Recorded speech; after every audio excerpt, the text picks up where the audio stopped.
Hello everyone, welcome to my channel sociology unplugged.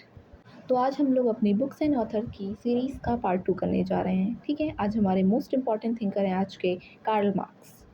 ठीक है, तो जितने इम्पॉर्टेंट इनके कॉन्सेप्ट्स एंड थ्योरीज़ हैं उतने ही इम्पॉर्टेंट इनकी बुक्स हैं, क्योंकि हर साल इनकी बुक से क्वेश्चंस आते ही आते हैं, या तो क्रोनोलॉजी बेस्ड, या तो मैथ द फॉलोइंग, या नॉर्मली क्वेश्चंस आते ही हैं। तो आज हम लोग इनकी बुक्स के बारे में पढ़ेंगे। ठीक है, और इनकी बुक्स को सीक्वेंसली पढ़ेंगे एंड इसको एक स्टोरी की तरह ही लर्न करेंगे ताकि हमें कभी ना भूलें, क्योंकि हर साल इससे क्वेश्चंस बनते ही बनते हैं। सो ज़्यादा टाइम वेस्ट करते हुए ना हम लोग इनकी बुक्स की ओर पढ़ते हैं। So let's start. सो इनकी फर्स्ट बुक है on the Jewish question by Karl Marx. ये बुक आई थी 1843 में। एंड इनकी नेक्स्ट बुक थी, जो थीसिस थी ऑन फ्योर बैच पे, ये आई थी 1845 में। And next one is the Holi family, ये भी 1845 में आई थी। एंड इन सेम ईयर 1845 में द जर्मन आइडियोलॉजी बुक आई इनकी। उसके बाद इन्होंने लिखी the poverty of philosophy in the year 1847। And उसके बाद इन्होंने लिखी Wage, Labor and Capital in 1847, and after that he write the book The Manifesto of the Communist Party in 1848, and after that इनकी बुक थी The 18 Brumaire of Louis Bonaparte 1852, and after that his book is A Contribution to the Critique of Political Economy 1509, and next one is theories of surplus value, इसकी 3 volumes थी। ठीक है, ये 1862 में आई।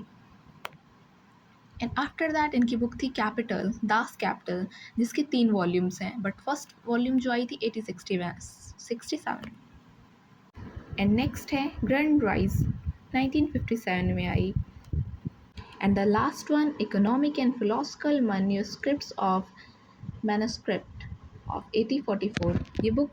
ये book 1844 में अधूरी रह गई थी, सो इसको 1932 में पब्लिश किया गया था। ओके, अब हम लोग चलते हैं स्टोरी की ओर, कि हम लोग इसको स्टोरी के फॉर्म में बनाएंगे, उसके बाद इसे लर्न करेंगे ताकि हमें भूले ना। ओके, सो एक जूइश पर्सन है जिसने क्वेश्चन किया कार्ल मार्क्स से उनकी थीसिस के बारे में, उनकी जो थीसिस है फेयरबैच उसके बारे में।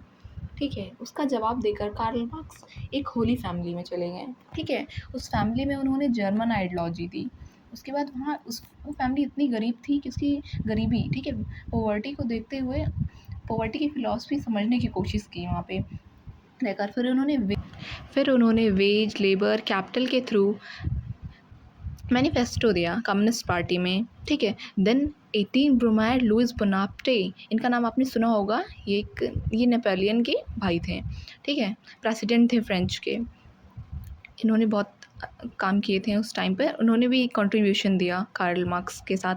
ठीक है, आफ्टर दैट पॉलिटिकल इकोनॉमी के क्रिटिक में, ठीक है, कार्ल मार्क्स ने थ्योरी ऑफ सरप्लस वैल्यू दी। उसके बाद उन्हें कुछ समझ में नहीं आ रहा था, ये सब क्या चल रहा है, कुछ समझ में नहीं आ रहा सोसाइटी के बारे में। फिर वो गुंडे बनकर उभरे। उनकी बुक है ग्रैंड राइज। ठीक है, फिर उन्होंने सोचा नहीं यार, ऐसा करने से काम नहीं चलेगा।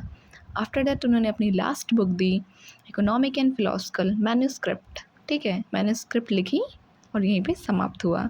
सो इसको हम लोग सीक्वेंसली याद करेंगे। आप ये स्टोरी याद रखेंगे तो आपकी सारी बुकें याद रहेंगी। ठीक है, जैसे कि फर्स्ट ही क्वेश्चन किया, एक जीविस पर्सन ने क्वेश्चन किया था, तो जीविस क्वेश्चन उनकी फर्स्ट बुक किस पे क्वेश्चन किया, थीसिस पे क्वेश्चन किया, तो उनकी दूसरी बुक थीसिस ऑन फ्योर बैच।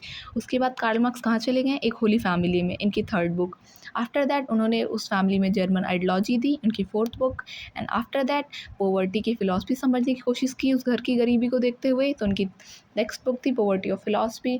और ये सब देखने के बाद उन्होंने वेज, लेबर एंड कैपिटल की मदद से मैनिफेस्टो दिया, किसको, कम्युनिस्ट पार्टी को। उनके साथ किसका वो रहा, कंट्रीब्यूशन रहा 18 ब्रूमायर ऑफ लुइस बोनापार्टे का। ठीक है, आफ्टर दैट कार्ल मार्क्स ने क्रिटिसाइज़ किया किसको, पॉलिटिकल इकोनॉमी को, और क्रिटिसाइज़ करते हुए थ्योरी ऑफ सरप्लस वैल्यू दी। ठीक है, थ्योरी ऑफ सरप्लस वैल्यू उनकी बुक थी। And after that Das Kapital book लिखी। ओके, एंड आफ्टर दैट वो गुंडे बनकर उभरे, इससे बुक रिलेट करिएगा ग्रैंड राइज को। ठीक है, and the last one is economic and philosophical manuscript. आप ऐसे कह सकते हैं कि उन्होंने एक मैन्यूस्क्रिप्ट लिखी थी लास्ट में। सो लास्ट बुक इनकी 1932 में आई थी। Okay, So that's all about Karl Marx books and sequence.